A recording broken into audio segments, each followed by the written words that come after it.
depuis l'aube de l'humanité, lorsque l'humain a pris conscience de sa finalité, il s'est posé beaucoup de questions et surtout a essayé d'augmenter son espérance de vie. Alors, en fait, ce n'est pas la mort qui nous fait peur.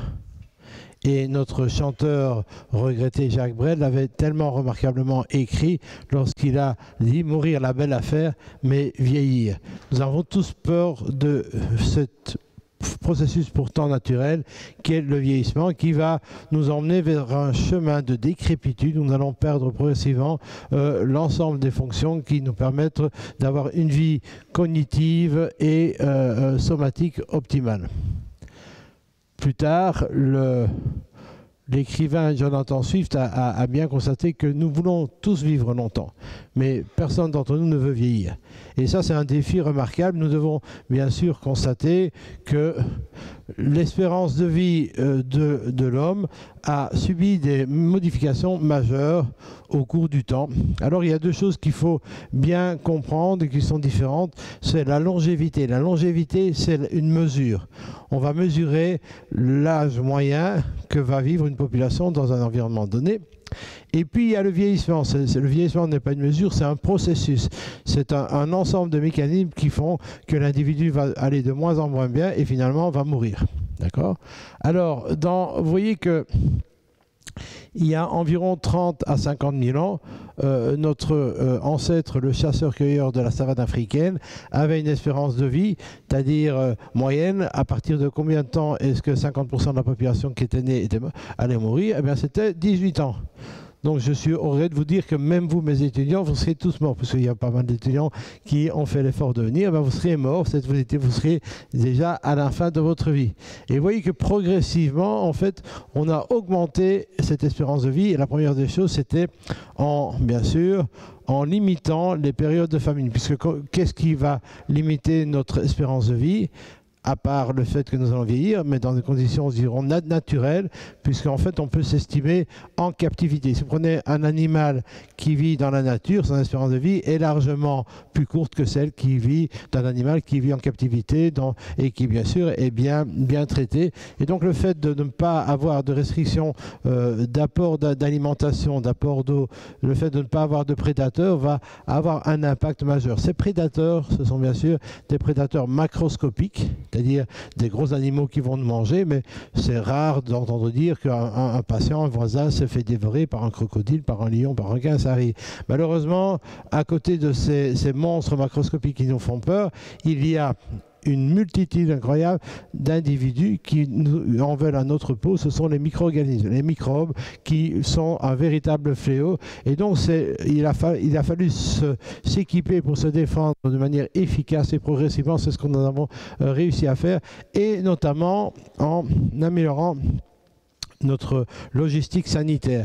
Et ce qui a véritablement été majeur pour l'augmentation de l'espérance de vie la plus spectaculaire de ces dernières décades, eh bien, ce sont les égouts, c'est l'évolution sanitaire. C'est pas la médecine. La médecine a très peu contribué à l'espérance de vie, contrairement à ce que beaucoup croient.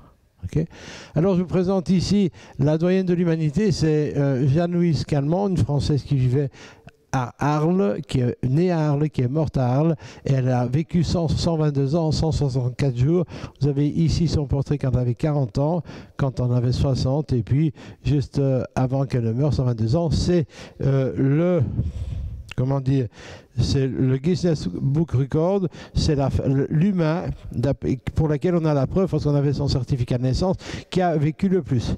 Alors je ne sais pas si ce serait intéressant que nous vivions tous autant, mais en tout cas, on voit que notre espérance de vie maximale peut aller jusque-là. Est-ce qu'il serait souhaitable que nous vivions tous jusque-là? Probablement pas, mais ce qui serait intéressant, c'est de vivre probablement le plus longtemps possible et de rester en bonne santé.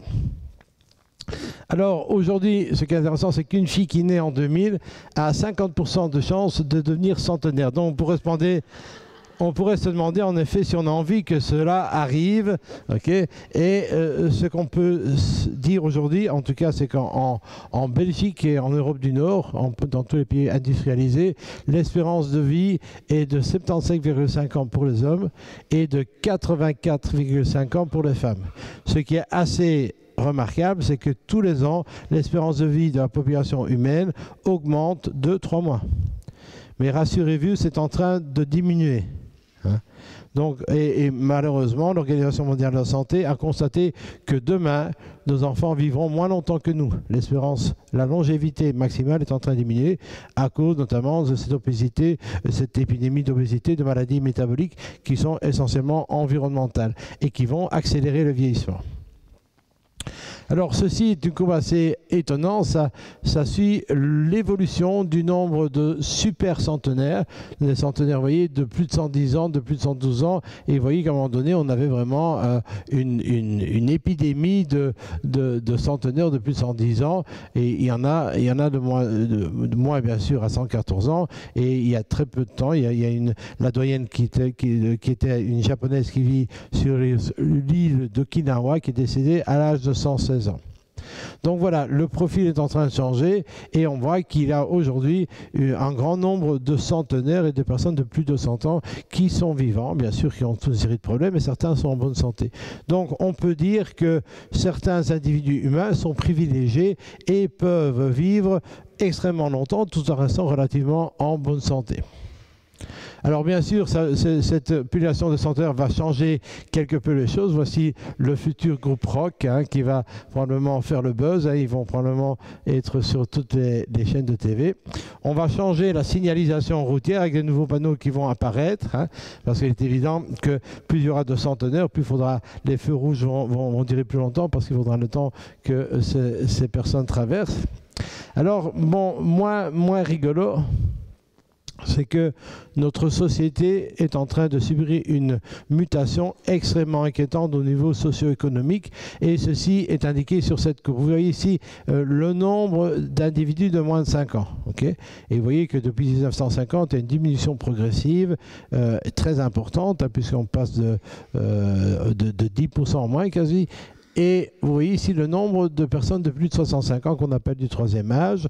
Et on pourrait avoir une courbe tout aussi étonnante si on s'adressait aux personnes du quatrième âge, qui est une nouvelle catégorie de citoyens qui est apparue en fait dans les années 80-70.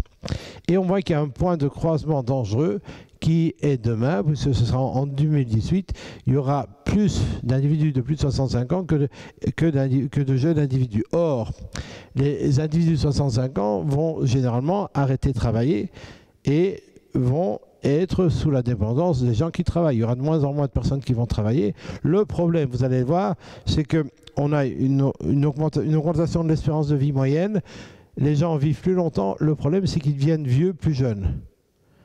C'est-à-dire que, alors qu'avant on pouvait vivre très longtemps mais rester jeune, aujourd'hui, à 50 ans, il y a des gens qui sont déjà très malades, qui sont affublés d'un grand nombre de pathologies chroniques et qui sont pas bien. Donc on a donné beaucoup d'années à la vie, mais pas de qualité de vie à ces années. Et alors ça pose un problème parce que les maladies chroniques, comme le nom l'indique, sont des maladies qui restent longtemps.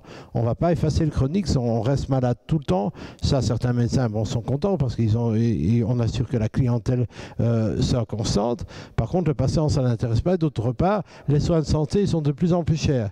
Et nous n'avons plus, à un moment donné, nous n'aurons plus la possibilité de rencontrer les besoins. Et ces personnes qui, en fait, dépendent de leur pension qui est fournie par la population qui travaille, qui est de moins en moins importante, eh bien, on va arriver à une situation où, je ne sais pas si vous avez entendu ce projet de loi, qu'un médicament pour certaines pathologies ne sera remboursé que si le patient montre une certaine responsabilité. C'est un médicament pour la fibrose pulmonaire et on oblige le patient, pour qu'il soit remboursé, à arrêter de fumer. Et on mesurera dans son urine s'il a de la nicotine.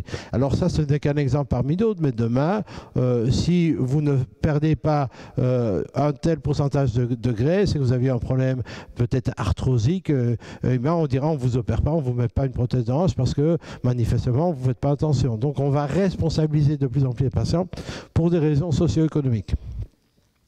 Alors, je dois vous dire qu'on ne peut pas considérer le vieillissement comme une maladie. En fait, c'est une photo. Elle était tombée, elle s'est fait mal, on a redressé la photo. Non, en fait, cette dame, elle a 95 ans, 95 ans, et c'est une ancienne danseuse étoile. Donc elle a une certaine flexibilité. Alors, cette diapositive, elle est hyper importante. Parce que combien d'entre nous ne nous sommes-nous pas dit, moi je veux bien vivre longtemps, mais je ne veux pas devenir vieux.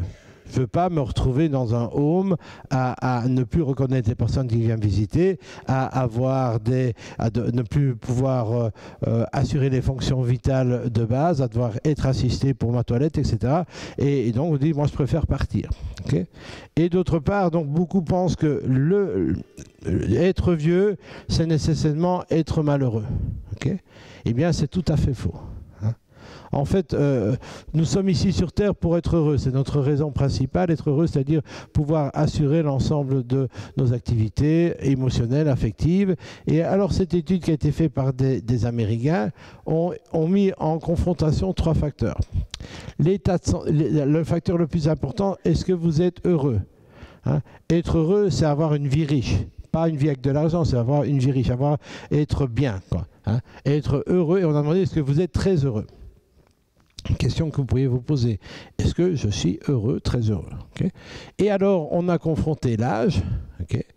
donc on a entre 18 et 80 ans, et puis on a demandé à ces patients, on a évalué s'ils étaient en excellente santé, en bonne santé, en santé moyenne, ou pas du tout en bonne santé. Okay. Et les résultats ont été assez surprenants et interpellants. Alors, ce qui était absolument entendu, c'est que lorsque vous n'êtes pas en bonne santé, vous n'êtes pas heureux. Quand vous êtes moyennement en bonne santé, vous n'êtes pas tellement plus heureux non plus. Okay. Et si vous êtes âgé et en mauvaise santé, vous n'êtes pas heureux du tout. Par contre, si vous prenez ceux qui sont en bonne, voire en excellente santé, eh bien, vous êtes plus heureux quand vous êtes plus âgé que quand vous êtes jeune. Mais ça, c'est un truc de ouf, quoi. Ça change complètement la politique. Ça vaut la peine d'investir pour notre santé pour qu'après, on puisse vivre heureux. C'est un truc. Regardez ici, si vous prenez ceux qui sont en excellente santé, eh bien, il y a 50% de plus de gens qui sont très heureux quand ils sont au-dessus de 60 ans.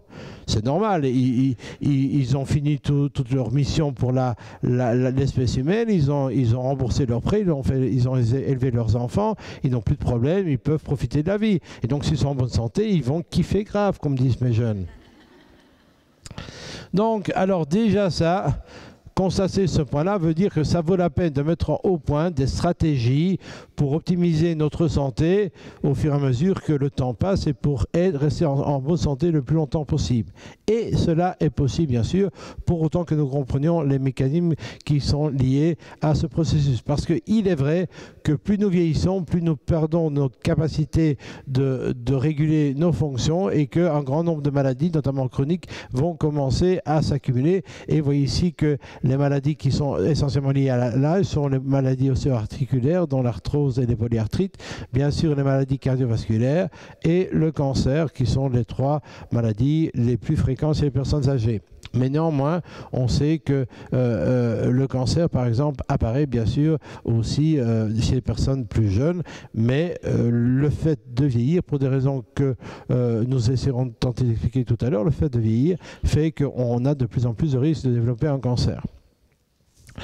Quand on parle de vieillissement, il faut bien faire la différence entre le vieillissement pathologique et accéléré, le vieillissement normal et habituel, et puis le vieillissement avec succès. Ce que j'aimerais vous proposer ce soir, et en vous donnant le mode d'emploi, c'est de vous inscrire dans un programme de vieillissement avec succès.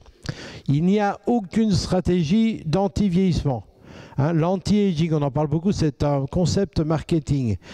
C'est de donner l'illusion à quelqu'un qui peut rester jeune et ne jamais vieillir. Alors si vous êtes venu pour ça, vous pouvez sortir parce que vous allez tous vieillir et tous mourir.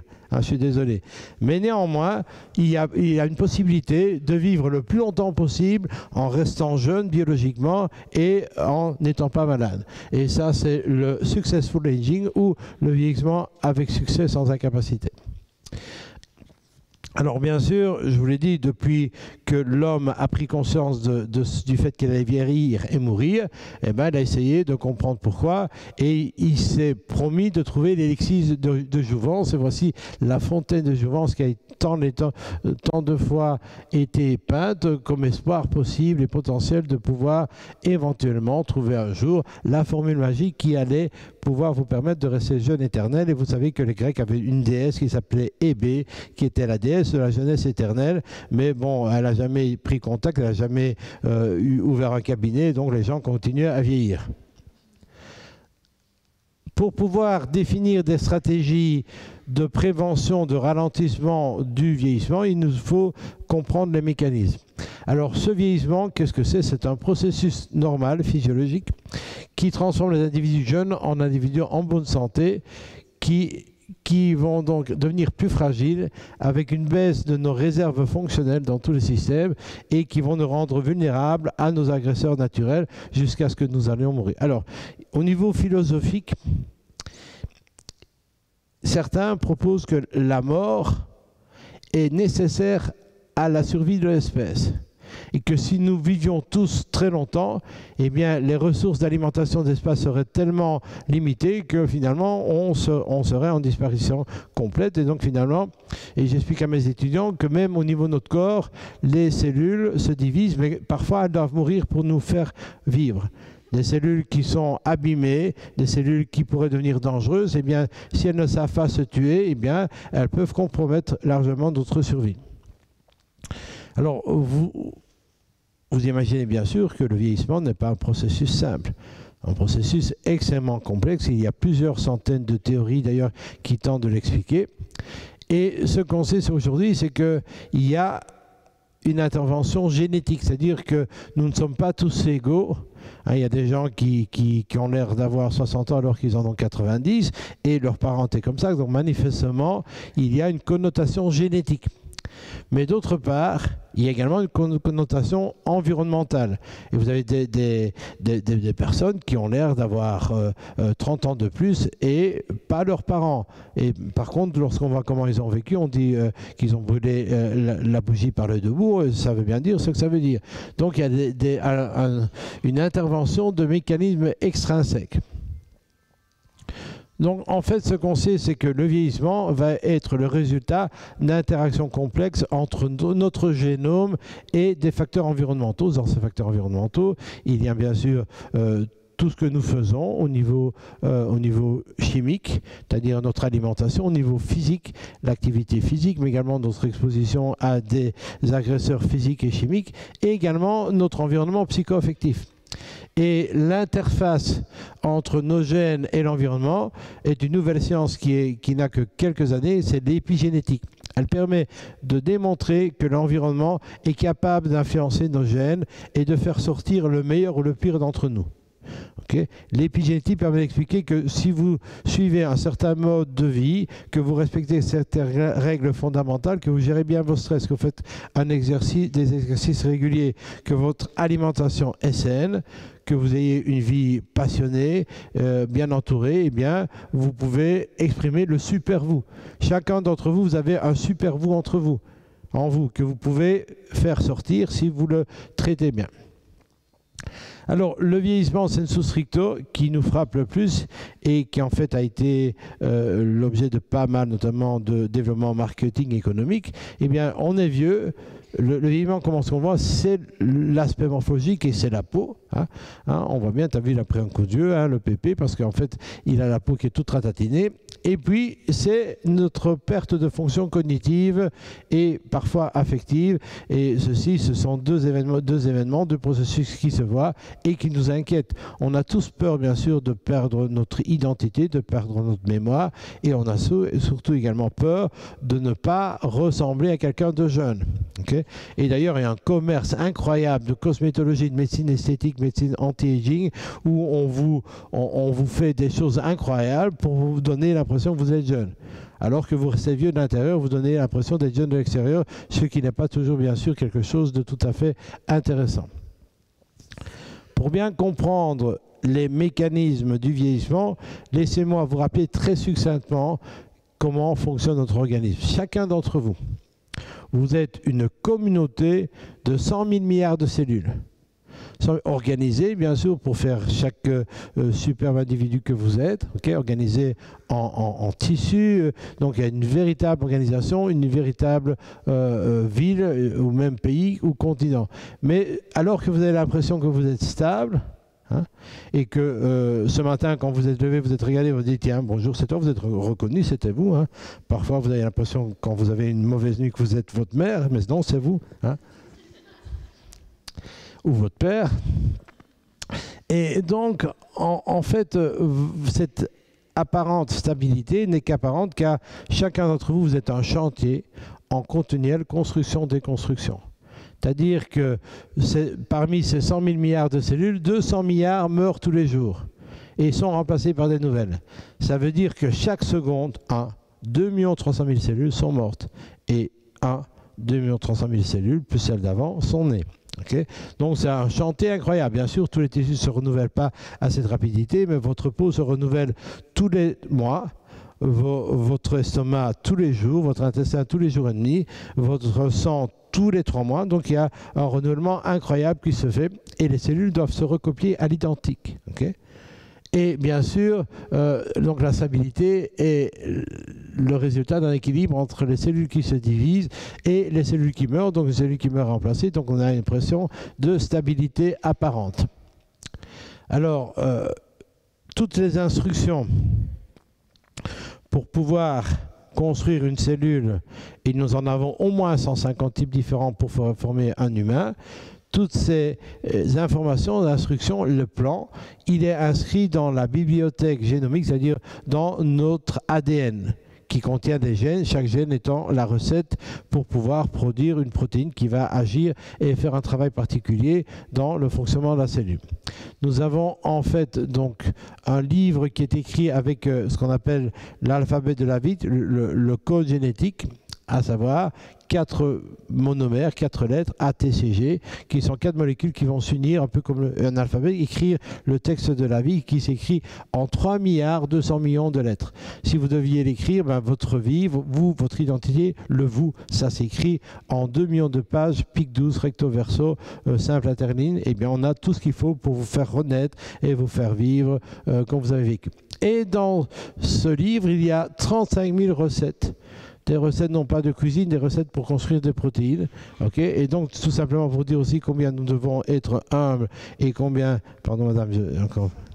Ça fait longtemps que je vous obture la vie. Ah d'accord, mais il faut regarder aussi. Hein. Désolé. Vous aurez pu manifester un peu. D'accord. Okay. Donc 90% du génome, on ne sait pas à quoi il sert. C'est pour ça que nous devons rester absolument humbles. On n'y comprend rien. Hein.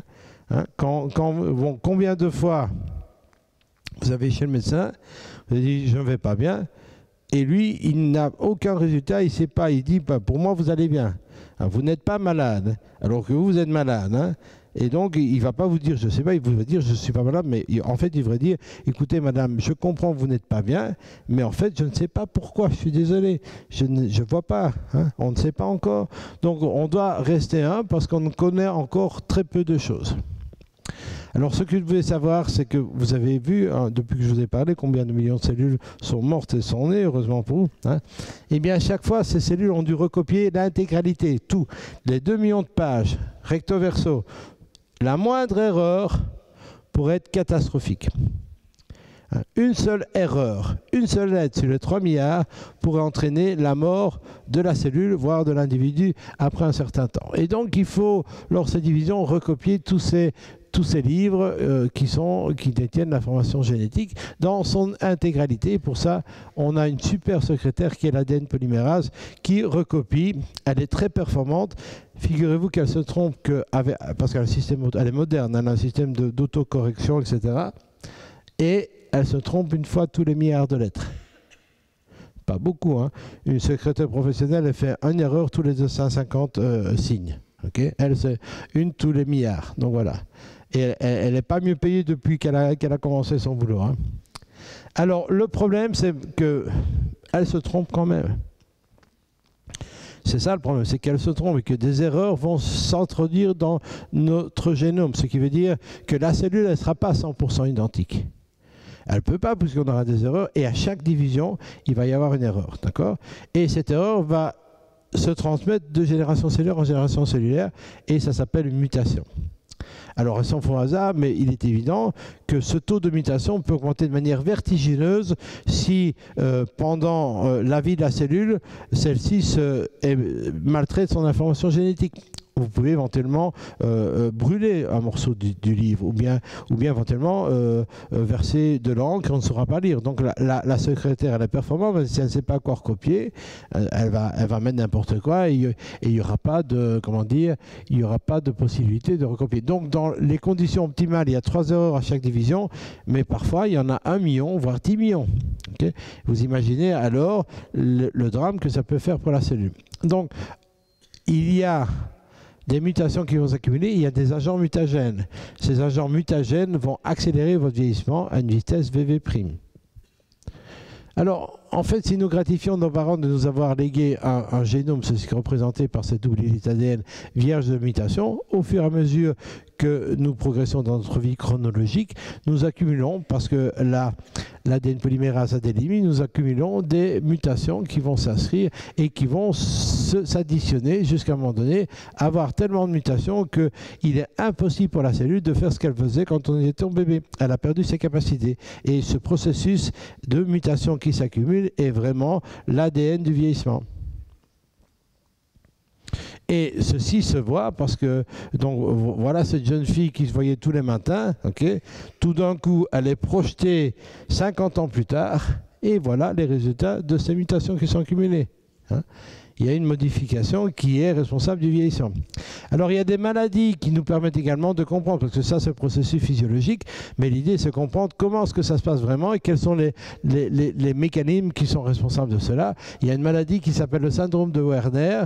Vous avez une patiente, c'est une patiente chinoise, c'est la première qui a été découverte, qui a en fait ici 15 ans et qui a 48 ans, on dirait qu'elle en a 120, et en fait cette patiente elle a un problème de la réparation de l'ADN. Donc ce qui veut dire qu'à chaque division, elle ne répare pas bien et elle va cumuler 10 fois plus d'erreurs dans son génome. Je vous l'ai dit, les mécanismes du vieillissement sont extrêmement complexes et multiples. Il y a plus de 300 théories qu'on ne va pas voir, je vous rassure. Okay, mais ce qui est intéressant de savoir, c'est qu'il y a en tout cas des mécanismes qui sont intrinsèques, qu'on a bien compris, et notamment le nombre de divisions cellulaires qui dépendent de notre espèce.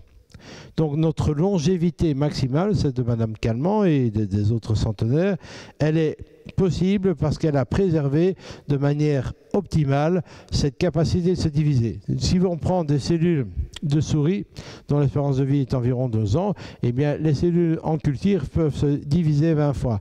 Si on prend des cellules de tortues géantes des Galapagos qui, elles, peuvent vivre au-delà de 150 ans, eh bien, les cellules peuvent se diviser environ 90 fois ou 90 fois. Et si on prend celle humaine, c'est 50 fois. Donc, le nombre de divisions dépend de la longévité maximale de l'espèce. Eh bien, on a compris à quoi était due cette longévité. Ben, chaque brin d'ADN peut être recopié un certain nombre de fois parce qu'à ses extrémités, il y a des espèces de petits tickets. Okay. Alors ces petits tickets, quand ils sont mis à la queue leu, font une structure qu'on appelle des télomères, qui sont aujourd'hui qui sont très à la mode chez les médecins et éventuellement les chercheurs qui s'intéressent au vieillissement. On voit ici d'ailleurs des chromosomes, donc chaque chromosome, il y en a 46 pour un humain, et au bout on a mis en évidence ces télomères. Et vous voyez, il y a des petits tickets. Chaque fois que la cellule se divise, elle doit donner un ticket. Et donc, lorsqu'il y a plus de tickets, elle peut plus se diviser et le tissu meurt. Okay, donc, vous voyez qu'au fur et à mesure que vous allez vivre et que vous allez remplacer vos cellules, votre capacité de remplacer va à un moment donné s'arrêter à 0 et vous êtes en état de sénescence, c'est-à-dire que c'est la fin de la vie. Et on pense que cette fin a été programmée dans le gène pour la survie de l'espèce, certains en tout cas. Alors, le problème, bien sûr, c'est que vous pouvez, et je pense que je vois une image à cette expression de brûler la bougie par le debout, c'est brûler ces télomères par le debout. Hein? Parce que si vous avez une vie qui est malsaine, où vous fumez, vous buvez, vous mangez mal, eh bien vous avez toute une série de phénomènes qu'on va voir maintenant, notamment le stress oxydant, qui va brûler vos extrémités de chromosomes et vous allez raccourcir votre potentiel de longévité parce que vous allez perdre ces tickets. Okay. Alors, la nature, parfois, est assez assassine et nous montre que, en fait, notre raisonnement n'est pas si mauvais que ça. Et il y a une maladie qui s'appelle la progérie, où les pauvres, elle est rare, c'est 1 sur, je pense, 8 millions d'individus. Il y a un problème dans les télomères. Ces télomères sont plus courts, ils ne se renouvellent pas bien. Et ces personnes, ici, par exemple, vous avez un petit garçon qui a 5 ans, ici, il a 12 ans, vous voyez ? Hein, pourquoi? Parce que ces télomères sont trop petits. À la naissance, il naît avec des télomères, c'est comme s'il avait déjà vécu 80 ans. Voyez, donc c'est sûr que ça c'est un problème. Mais aujourd'hui, on sait que les 2 mécanismes dont je vais vous parler, qui sont liés à l'environnement, sont des mécanismes qui raccourcissent à l'accéléré vos télomères. Donc, vous devez absolument respecter vos télomères pour avoir un potentiel préservé de longévité. Alors, quels sont les facteurs environnementaux qui vont être affectés dans votre vieillissement? Eh bien, on en a isolé au moins 4. L'alimentation, le tabac, l'exposition prolongée au soleil, notamment pour la peau, et la pollution, bien sûr. Ce qui est intéressant, c'est que malgré le fait qu'il y ait 300 théories qui essayent d'expliquer le processus du vieillissement, lorsqu'on les analyse tous, on peut les résumer en 2 grandes réactions biochimiques qui sont intimement liées à notre mode de vie et à notre alimentation, à savoir le stress oxydant et le stress carbonyle. C'est un peu compliqué, mais je vais vous simplifier ça tout de suite. Le stress oxydant, c'est la rouille. Nous vieillissons parce que nous rouillons. Parce que nous sommes attaqués par cette molécule dont nous avons absolument besoin pour vivre, mais qui également est responsable de notre déclin, l'oxygène. L'oxygène, c'est Dr Jekyll et Mr Hyde. Hein. Nous vieillissons parce que nous caramélisons. Ça, c'est le stress carbonyle. Nous vieillissons parce que nous rouillons et nous caramélisons. Et ça, c'est dû à une exposition excessive à du sucre. Le sucre est un élément d'accélération du vieillissement. Alors, le stress oxydant, c'est quoi? C'est l'oxydation, c'est la rouille. Et il suffit de voir, tous les objets sont attaqués par l'oxygène. Pourquoi? Parce que l'oxygène est une molécule qui arrache des électrons et qui oxyde. Oxyder, c'est s'être fait dénuder de ses électrons. C'est ça. C'est une mangeuse d'électrons.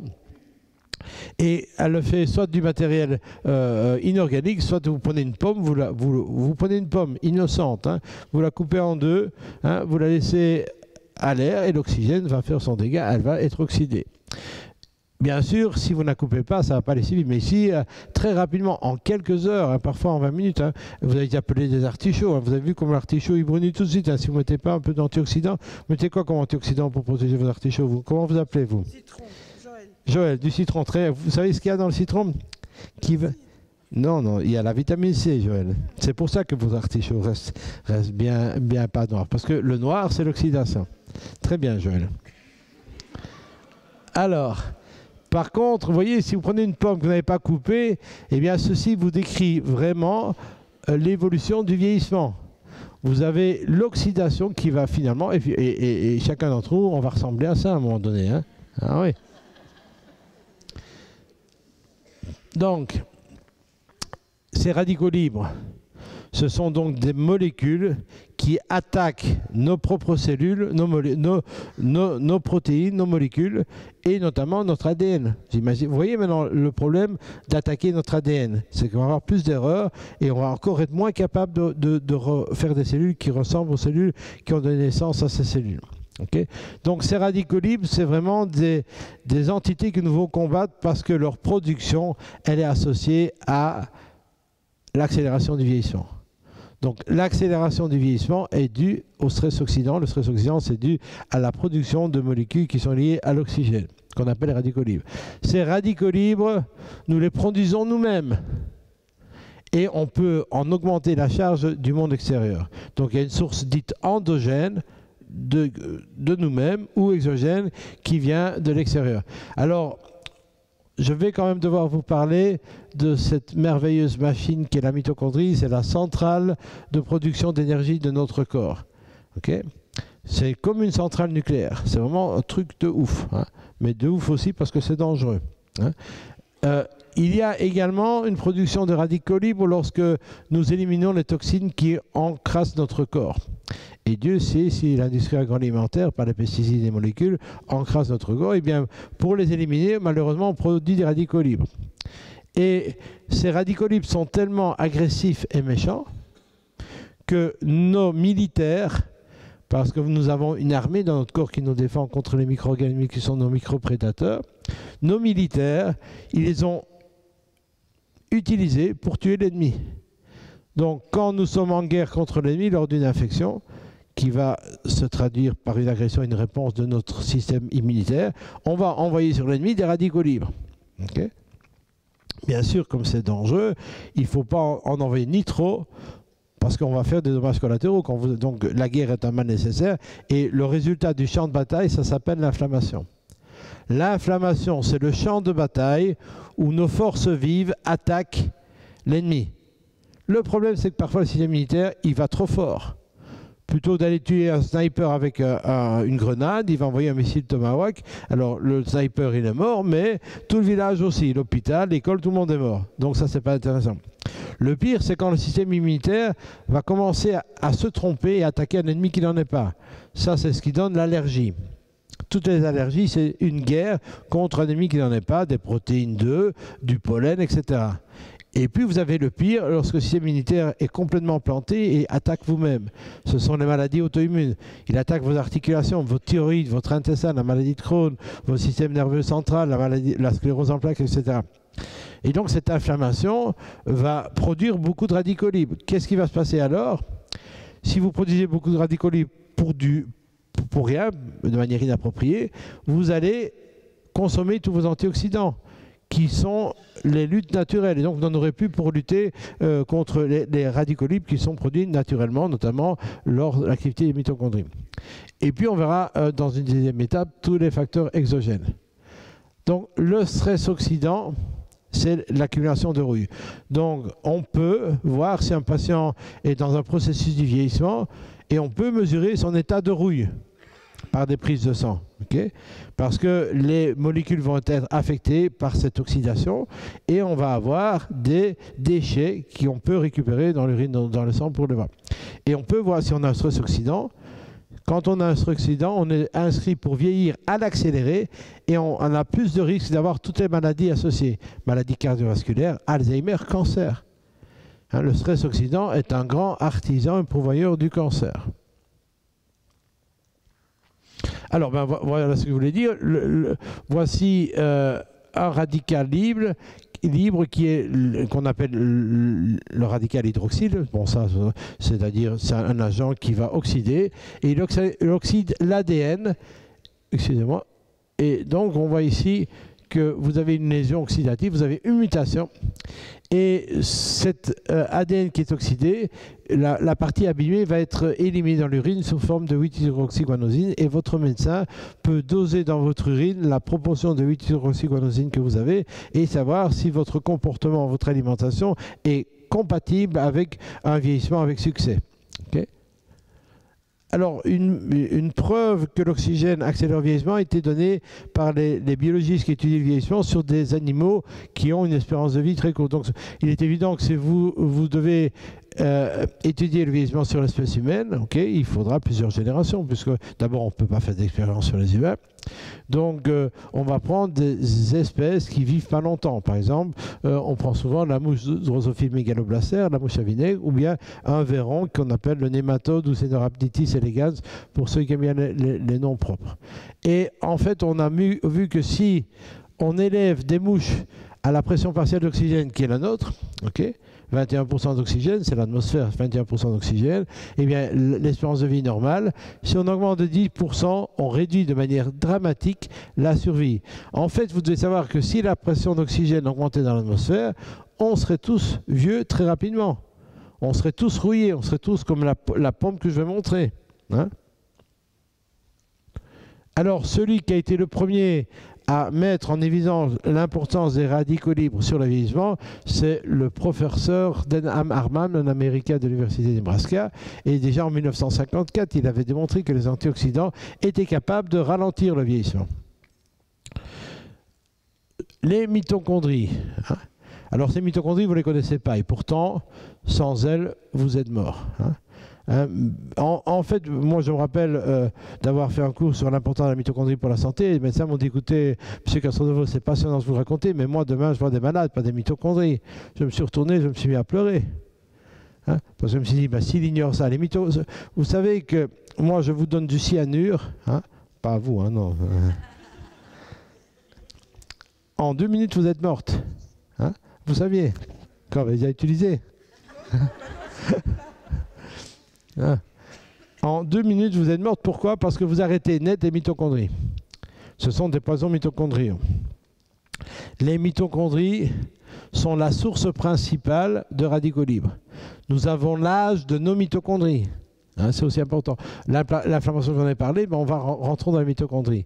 La mitochondrie, ce sont des bactéries ancestrales qui, à 2,5 milliards d'années, ont inventé un système qui permettait de produire beaucoup d'énergie à partir du glucose, 18 fois plus, grâce à l'utilisation de l'oxygène. Mais c'était dangereux. Mais elles l'ont quand même fait. Elles ont trouvé un système génial qu'on appelle la respiration cellulaire. Okay.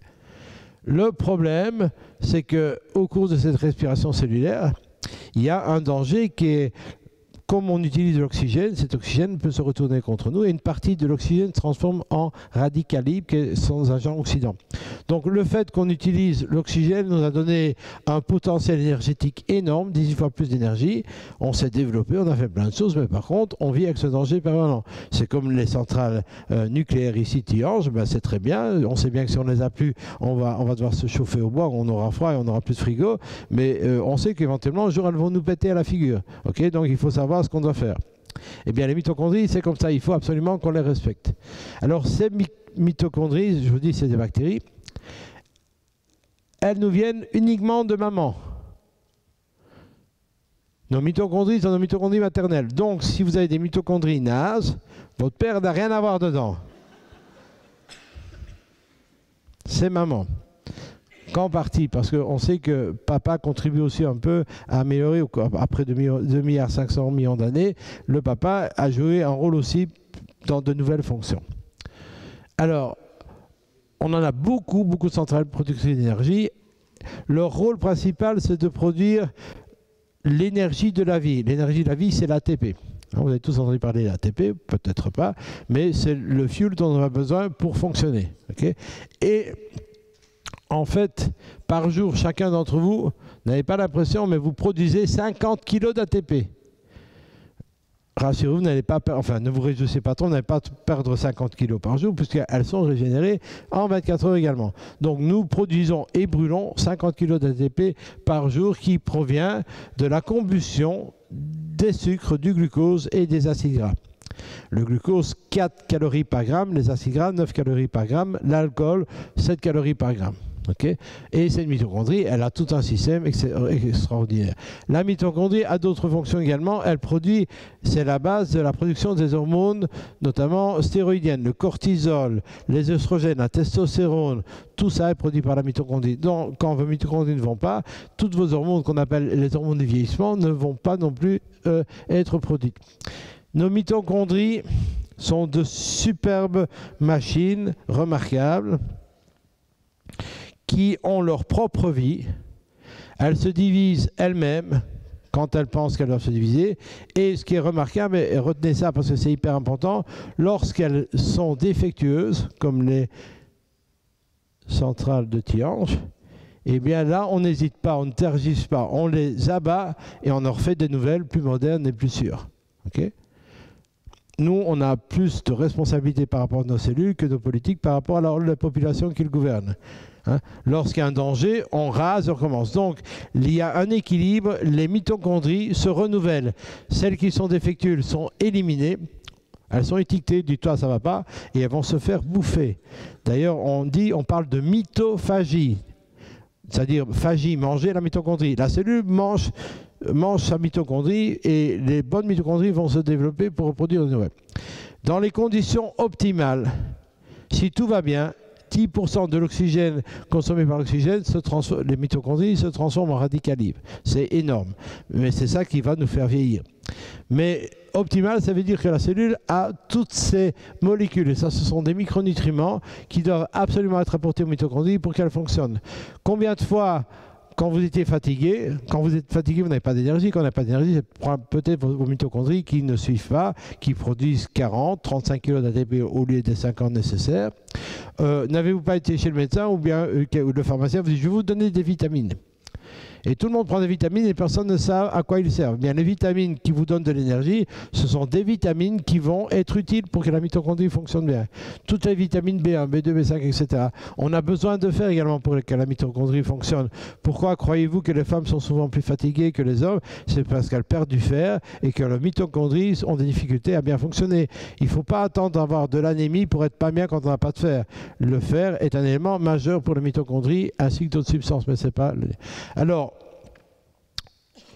pour bien démontrer que les mitochondries étaient impliquées dans le vieillissement, des chercheurs ont manipulé la mitochondrie, ont changé des petites pièces à mitochondrie au niveau d'animaux qui avaient une espérance de vie relativement courte, notamment le nématode, le véran, dont parfois il vient vous parasiter dans votre côlon, mais souvent il est dans le laboratoire, on étudie, et on a vu qu'il suffisait de modifier un élément et le petit ver, il vieillissait 20 fois plus vite. Ce qui est un peu effrayant. Alors, par contre, si on lui donne la capacité à ces mitochondries de se défendre contre les radicaux libres, eh bien, le petit ver, il vit 44% en plus jeune. Okay. Et de manière intéressante, j'ai mes petites mouches qui sont parties, c'est pas grave. On avait fait la même chose sur des petites mouches, et chaque fois, donc, si on augmente la production de radicaux libres en altérant les mitochondries, l'animal vieillit plus rapidement. Si on le protège, il vit plus longtemps. Alors souvent on dit ben, nous on n'est pas des mouches, on n'est pas des vers, on est des mammifères. Eh bien, une équipe de l'université Karolinska a pris des souris, en 2004, et elle a modifié de manière génétique ces mitochondries pour qu'elles ne fonctionnent pas bien. Et vous avez ici une souris normale et sa sœur jumelle, mais qui a le même âge, qui a des mitochondries qui ne fonctionnent pas. Hein. Elles ont 40 semaines toutes les deux, et celle-ci, elle a tous les signes d'une vieille souris. Hein, vous l'avez reconnue. Hein, elle est syphotique, elle a une pigmentation de la peau, elle est fatiguée, elle est déprimée, elle a des morceaux de peau qui s'en vont, etc. Eh bien, ceci est lié rien qu'à la mutation de l'ADN mitochondrial. On n'a pas fait ça chez les hommes parce que les comités d'éthique n'ont pas accepté, je suis d'accord avec ça. Par contre, la nature nous donne quand même l'opportunité de vérifier ces hypothèses. Et vous devez savoir qu'il y a certaines populations où, de manière étonnante, il y a des sous-groupes de gens qui ont l'air extrêmement jeunes. Et on a profité pour étudier ces familles par rapport à une famille qui n'avait pas cet aspect de jeune. Et on a étudié leurs mitochondries. Et on s'est rendu compte que leur état de jeunesse, c'est-à-dire 20 ans biologiquement moins vieux que ce qui était prévu au niveau chronologique, était lié au fait qu'ils avaient des mitochondries super performantes. Okay. Donc leur maman, et c'était essentiellement les mamans qui étaient les éléments qui permettaient de suivre ces mitochondries. Alors, donc, important de noter, rappelez-vous, parce que dans les recommandations pour pouvoir vivre longtemps et rester jeune, il est important de renouveler votre stock de mitochondries. Tout le temps, dès maintenant. Hein. Il ne faut jamais rester avec une mitochondrie défectueuse. Parce que celle-là va commencer à vous agresser au niveau moléculaire. L'inflammation, je vous l'ai dit, produit des radicaux libres. Et on voit ici, donc, on va vous réduire vos défenses antioxydantes. Donc, quand vous avez une maladie inflammatoire, vous vieillissez plus rapidement. Et vous devez savoir que l'intestin est la première cause de l'inflammation pour quasi toutes les maladies. La plupart des inflammations commencent dans l'intestin. La plupart des maladies chroniques commencent dans l'intestin. Et je ne fais que de confirmer un concept qui a été proposé il y a 2400 ans par le maître de la médecine occidentale qui est Hippocrate, qui avait écrit que toutes les maladies commencent dans les intestins. Eh bien, vous vieillissez par vos intestins, parce que vos intestins vont avoir un impact extrêmement négatif sur vos mitochondries. Nous sommes constamment agressés par des molécules ajoutées, d'abord qui sont le déchet de notre métabolisme. Hein. Vous avez bien vu, quand vous cuisinez, il y a des déchets.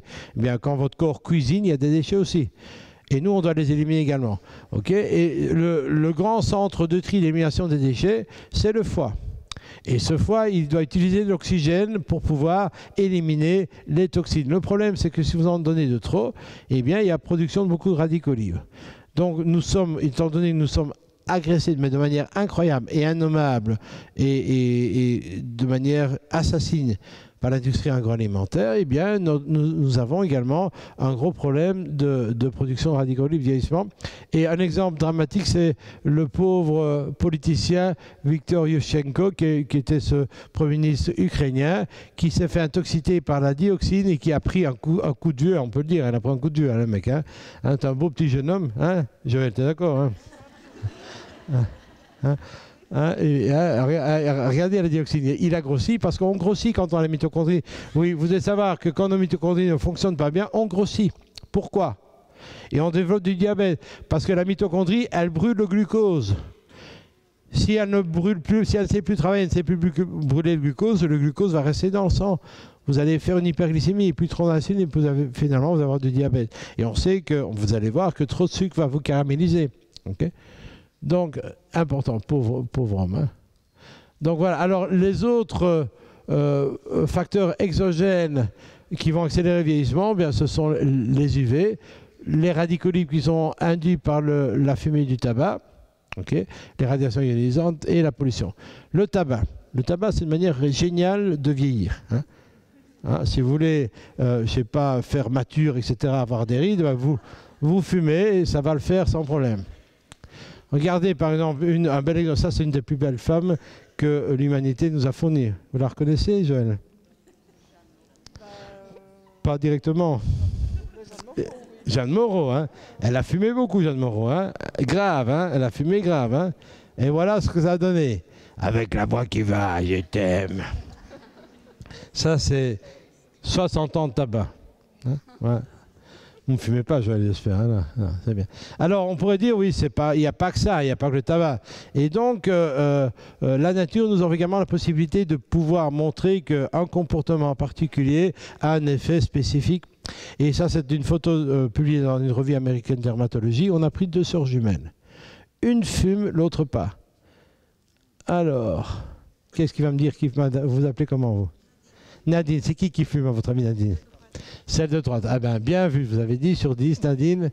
Vous voyez, elle est plus vieille, elle a la peau plus fine, elle a plus de rides. Eh bien, celle-là, elle fume, et donc ça accélère. Même si elle s'est maquillée plus ou moins de la même manière, eh bien, ça ne cache pas. Comme quoi, le cosmétologique ne peut pas cacher ce qui s'est passé à l'intérieur.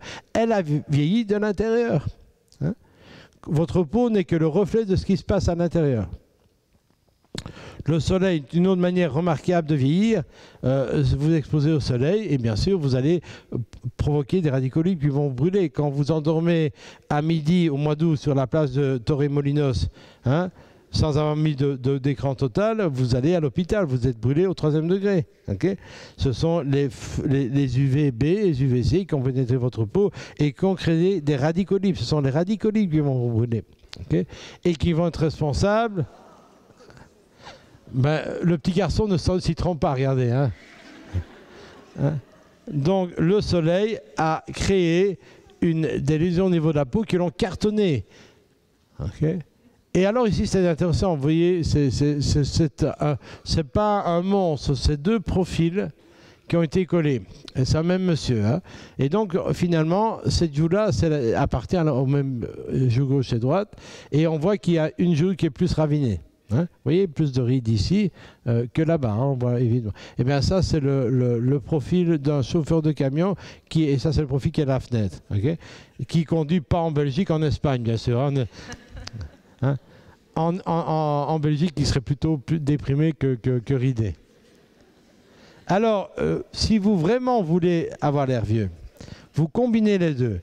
Vous fumez, vous allez au soleil. Là, c'est nickel. Là, vous ressemblez à une poire blette séchée, il n'y a pas de problème. Regardez, 20 cigarettes par jour, la profondeur des rides. 2 heures au soleil tous les jours, la profondeur des rides. Mettez les deux, c'est gagné. Vous pouvez même cultiver dans les rides. Hein. Alors, on va se défendre, bien sûr, contre ces radicaux libres par les antioxydants. Donc, les radicaux libres sont des oxydants, on peut se défendre par des antioxydants. Vous avez tous entendu parler des antioxydants, ce sont des molécules qui nous défendent, mais qui doivent être prises essentiellement par l'alimentation. Et la source principale d'antioxydants, ce sont les fruits et légumes qui nous les apportent. Okay. Alors, ces fruits et légumes doivent être bio. Sinon, on vous amène des pesticides, ils sont diminués en antioxydants. Il y a moins d'antioxydants dans les fruits et légumes qui sont cultivés avec des pesticides. Ils doivent être de saison et de proximité. Nous devons revenir aux sources de la santé en mangeant sain, en mangeant des aliments qui ne sont pas transformés, qui ne sont pas cultivés avec un ensemble de molécules toxiques. Okay. Et on sait que ceux qui mangent beaucoup de fruits et légumes vont vivre beaucoup plus longtemps et rester jeunes. C'est la base de ce qu'on appelle le régime crétois. Régime crétois qui a fait ses preuves, c'est la seule stratégie, le seul mode de vie qui est associé de manière prouvée à une réduction de la mortalité par cancer, par maladie cardiovasculaire, avec des gens qui vivent plus longtemps. Donc c'est par l'alimentation avec beaucoup de poissons gras, beaucoup de fruits et légumes, etc., qui explique aussi qu'il y a moins d'inflammation.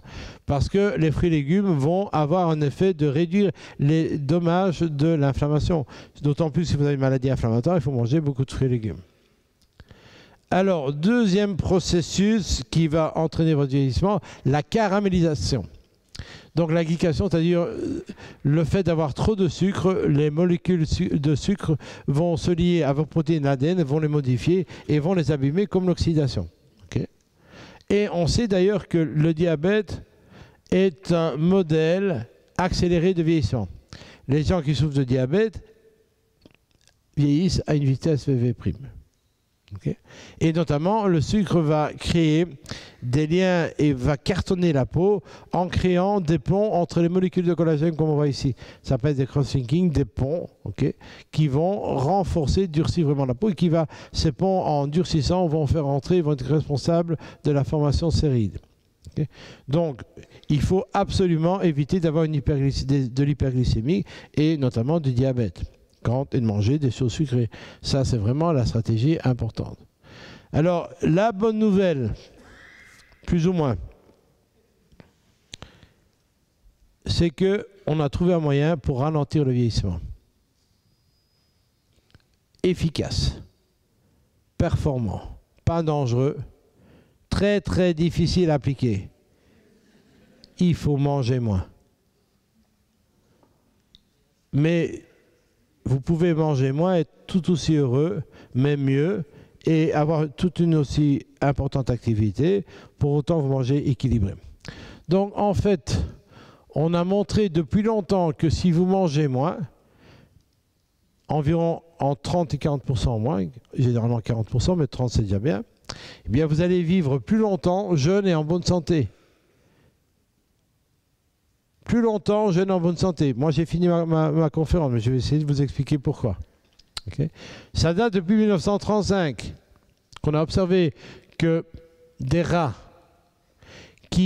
à qui on limitait le nombre de calories, okay, pour autant qu'il n'ait pas de déficience en micronutriments, c'est-à-dire pour autant que leur mitochondrie avait ce qu'elle devait avoir pour fonctionner, eh bien, vivaient plus longtemps, et plus il y a moins de calories, plus longtemps ils vivaient. Okay. Et cette expérience a été étendue à d'autres animaux, notamment des singes, okay, qui nous ressemblent, plus ou moins, ça dépend des personnes. Alors, vous voyez, on augmente quasi de 50% l'espérance de vie. C'est énorme, hein? Et bien sûr, si on commence plus tard, eh ben, on n'augmente pas tellement, mais on augmente quand même.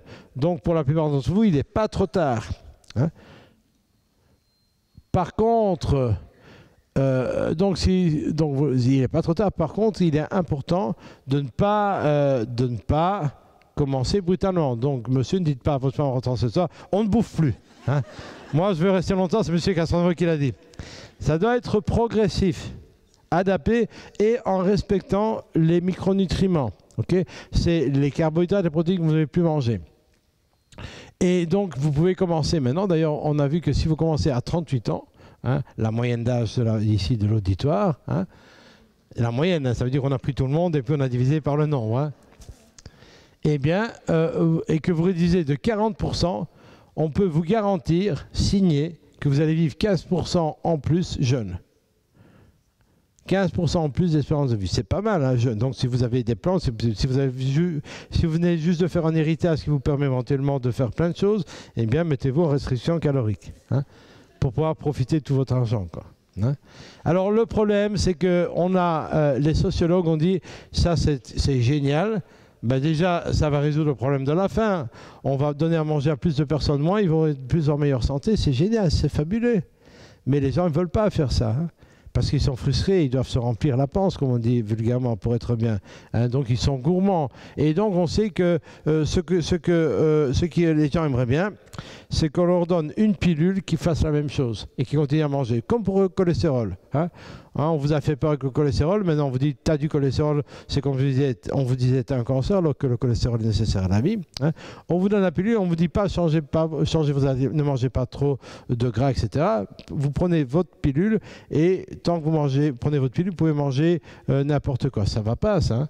Donc, mais les gens, ils veulent ça, hein, la simplicité, l'efficacité, la rapidité, quel que soit le coût. Mais ça, c'est pas dans l'ordre naturel des choses. Et donc, les scientifiques se sont rendus compte que si vous voulez transformer ce concept en quelque chose d'utile, eh bien, il était important de trouver la molécule qui allait faire la même chose.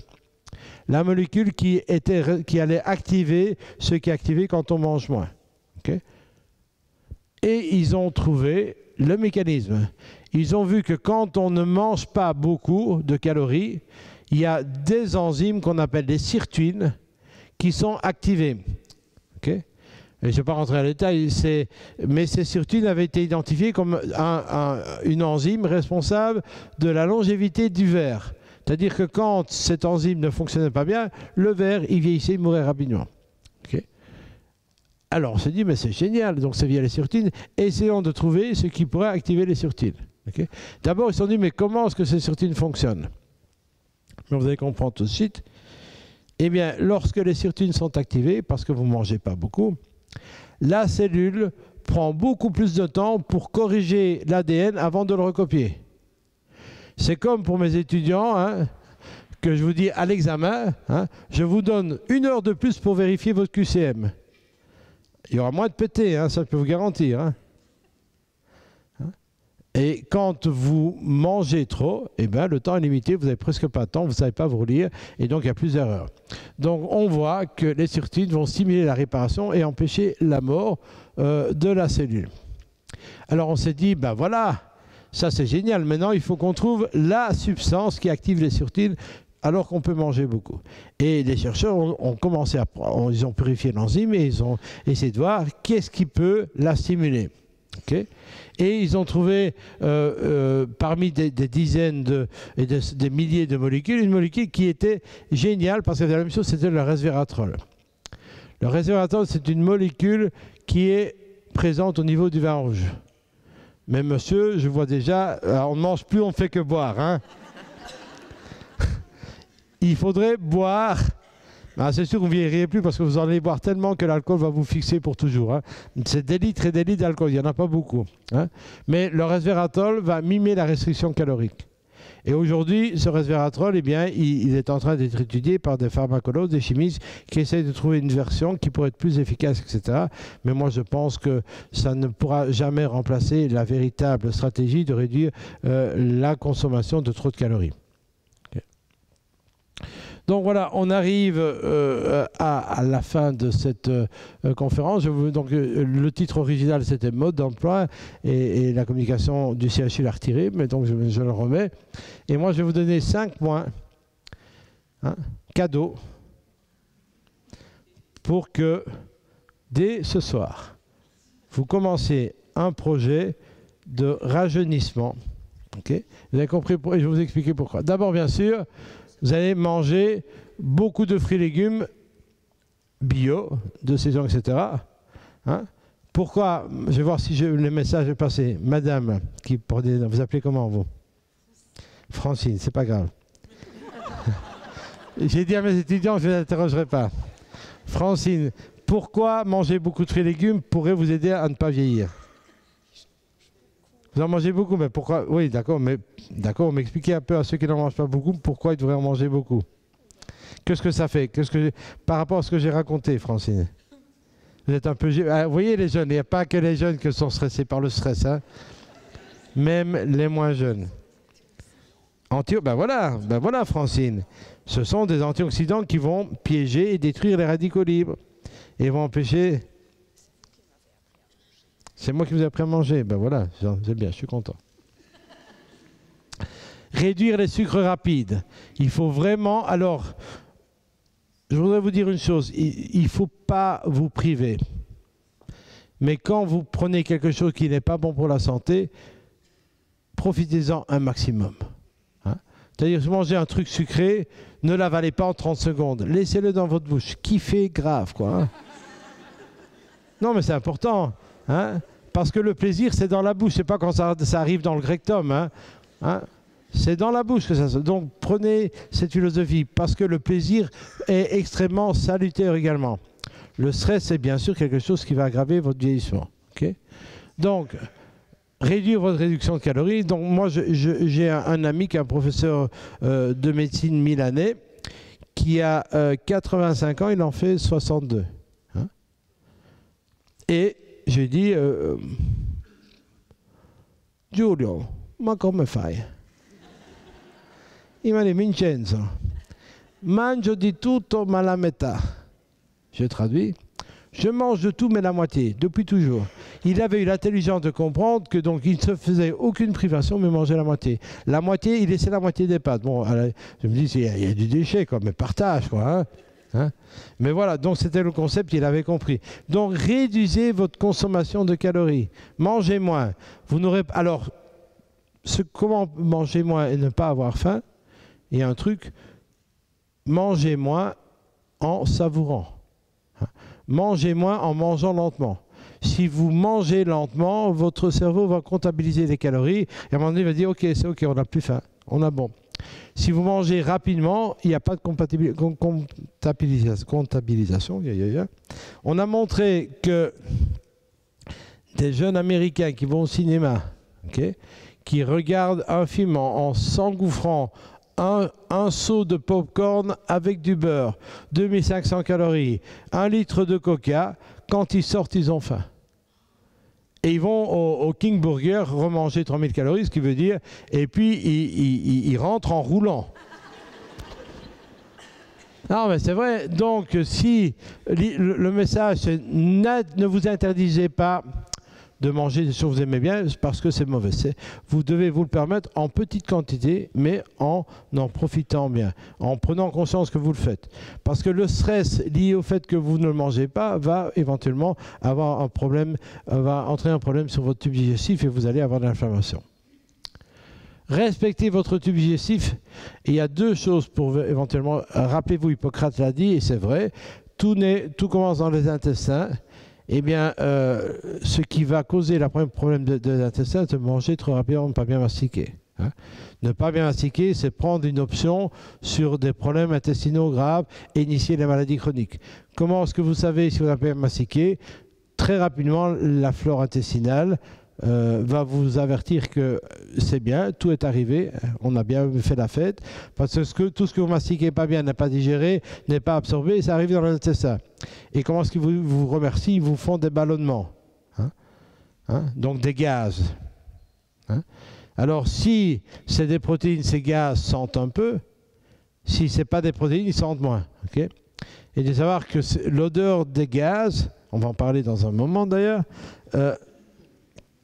va vous informer sur le type de molécules que vous n'avez pas digérées. Et puis bien sûr, et je pense que la prochaine conférence, si je fais une prochaine conférence, ce sera pour vous parler de ces aliens qui vivent en nous, de cette civilisation qui est inconnue, qu'on commence à découvrir.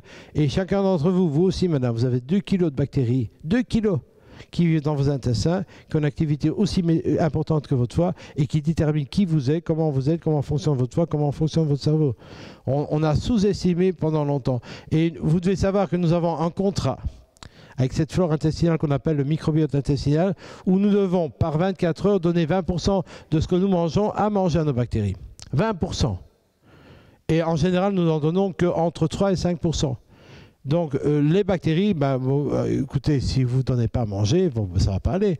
Donc il y a beaucoup de problèmes qui sont dus au fait. Alors, comment bien donner à manger aux bactéries? Il faut donner ce qu'on appelle des fibres indigestibles, notamment les prébiotiques. Donc où est-ce qu'on trouve les prébiotiques? Les aliments qui sont phares pour les prébiotiques, c'est la chicorée, les asperges, le topinambour, les artichauts, bourrés de prébiotiques. Tout ce qui est céréales non raffinées, mangez-en. Donnez une cuillère pour papa, une cuillère pour maman, une cuillère pour les bactéries. Elles vous le rendront. Pratiquez une activité régulière. Une activité régulière, pourquoi? Alors aujourd'hui, au jour d'aujourd'hui, on n'a trouvé aucun autre moyen, aucun médicament plus puissant pour ne pas être malade et ne pas vieillir que l'activité physique régulière ludique. Vous savez pourquoi? Et ça ne coûte pas cher en plus. Hein. Ce n'est pas du sport de compétition. Le sport de compétition fait le contraire. Vous pouvez faire 10 minutes par jour, va suffire. Je vais vous expliquer pourquoi. Et même de régler vos problèmes de poids. Vos mitochondries, je vous expliquer, sont détruites au fur et à mesure qu'elles sont abîmées. Le mieux, c'est de les détruire le plus souvent possible. Alors, par exemple, moi, on va me demander de faire une équipe, je ne sais pas, une équipe de handball, ou bien une équipe de coureurs. On va dire, voilà, tu dois prendre une équipe d'ici. Je dois gagner. Moi, je vous vois, je ne sais pas quelle est votre performance, je ne sais pas si vous êtes de bons coureurs. Alors, qu'est-ce que je vais faire? Je vais vous prendre, je vais tous faire courir, je vais vous chronométrer, et je prends les 10 premiers, les autres, ils rentrent chez eux. Okay. Eh bien, la cellule, elle fait comme ça. Quand vous faites un effort, toutes les mitochondries doivent produire de l'énergie, mais il y en a qui sont abîmées et elles sont moins rapides. Et elles arrivent essoufflées. Eh bien, on va les observer et quand elles sont essoufflées, tiens qu'on les étiquetées. Et le problème, c'est qu'au repos, après, bon, vous, à la casse, elles sont tuées et remplacées par les nouvelles.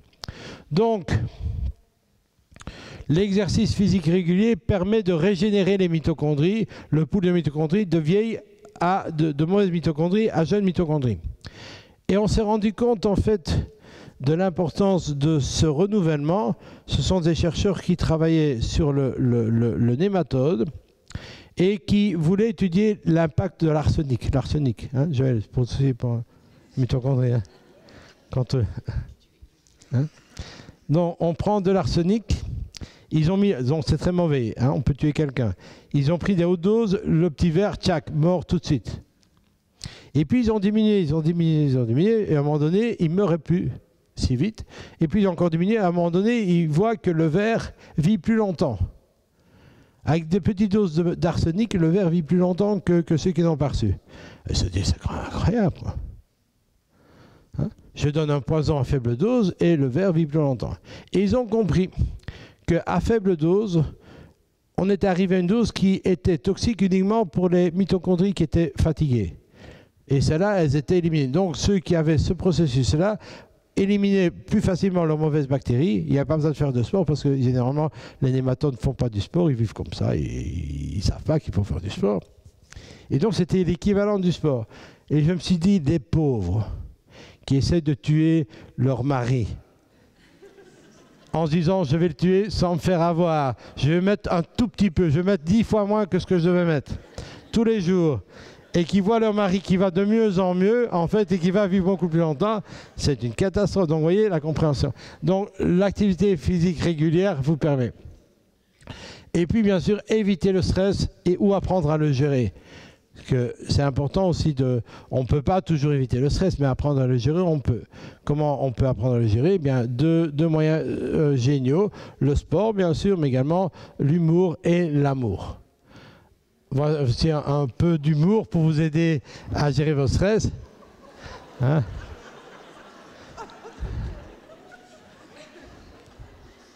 Et puis un cliché de mon ami Guelu qui vous dit être vieux, c'est être jeune depuis plus longtemps que les autres. Et j'espère que vous serez tous vieux, bien sûr. Et donc, la dernière qui rentre par rapport à l'exercice, c'est Headline News. On a montré, et c'est hyper important, hein, ça va peut-être résoudre pas mal de conflits à la maison,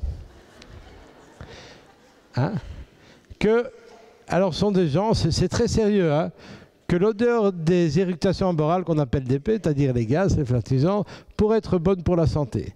Donc voici l'article. Hein. Ce sont des chercheurs universitaires qui ont montré que les gaz responsables de la puanteur DP sont bons pour l'organisme. Pourquoi? Parce qu'ils font la même chose que ce que faisait l'arsenic à fait dose. Il va renforcer les mitochondries. Okay? Donc, on a montré que ça permet de maintenir une bonne activité des mitochondries grâce à ces... Alors, je me suis dit, on comprend les choses. D'abord, mesdames, hein, c'est un signe d'amour. Hein. Si votre mari pète au lit, c'est qu'il veut vous garder très longtemps. Intuitivement. Hein. Et d'ailleurs, c'est pour ça qu'il faut qu'on attend un certain nombre d'années avant de se laisser aller. Au début, quand on ne sait pas, ben on dit je ne sais pas, je vais pas lui augmenter son espérance de vie, donc je me retiens. Hein. Hein, ça explique bien le comportement humain. Et donc, voici, donc on a montré que cette protéine, hein, A39 a vraiment, donc, va stimuler la bioénergétique et va avoir un effet cytoprotecteur au niveau de l'ADN. Donc je dis, c'est pas une blague, hein, on a montré donc que la fonction cellulaire est protégée, on va moins vieillir, on va avoir moins de cancer. Mais bon, si vous n'aimez pas, vous pouvez juste faire un peu d'exercice pour compenser. Je vous remercie pour votre générosité, votre écoute et je vous souhaite une bonne, belle et longue vie à tous. Merci beaucoup.